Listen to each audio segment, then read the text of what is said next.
আসসালামু আলাইকুম।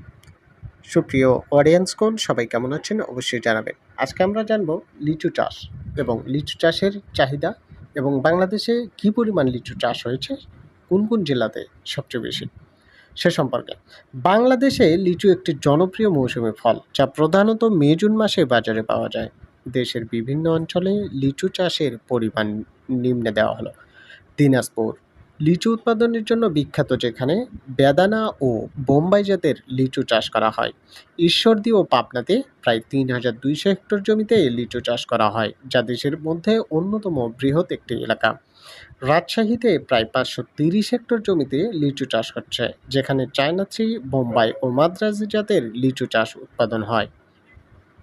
মেহেরপুরে প্রায় ১৩৩ হেক্টর জমিতে লিচু চাষ করা হয়, যা ধীরে ধীরে বৃদ্ধি পাচ্ছে। তবে দেশের অন্যান্য অঞ্চলে লিচু চাষের পরিমাণ তুলনামূলকভাবে কম এবং চাষের সম্প্রসারণের জন্য আরও উদ্যোগী প্রয়োজন। লিচুর পুষ্টিগুণ সম্পর্কে জানব। লিচু একটি পুষ্টিকর ফল যা বিভিন্ন উপাদানে সমৃদ্ধ।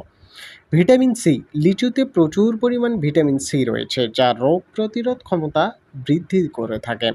অ্যান্টিঅক্সিডেন্ট এতে অ্যান্টিঅক্সিডেন্ট রয়েছে, যা শরীরের কোষগুলোকে সুরক্ষা দেয়।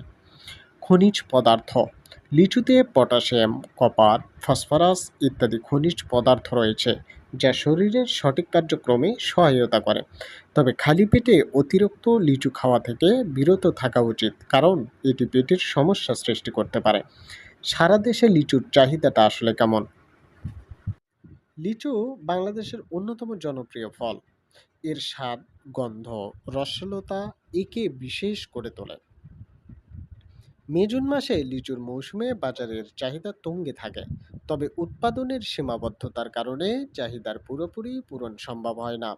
বিশেষ করে বেদানা ও চায়না থ্রি জাতের লিচুর চাহিদা বেশি, কিন্তু এই জাতগুলোর চাহিদা পরিমাণ খুবই কম।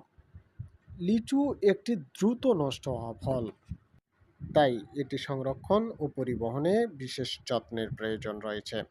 দেশে আধুনিক সংরক্ষণের সুবিধার অভাবে অনেক সময় লিচু নষ্ট হয়ে যায়, যা চাষিদের জন্য ক্ষতিকর কারণ হয়ে যায়। লিচু বাংলাদেশের একটি গুরুত্বপূর্ণ মৌসুমী ফল, যা পুষ্টিগুণে সমৃদ্ধ ও অর্থনৈতিকভাবে লাভজনক। তবে উৎপাদন বৃদ্ধি, আধুনিক সংরক্ষণ ও পরিবহন ব্যবস্থা উন্নতকরণ এবং চাষিদের প্রশিক্ষণ প্রদান করে লিচু চাষের সম্ভাবনাকে আরও বৃদ্ধি করা সম্ভব।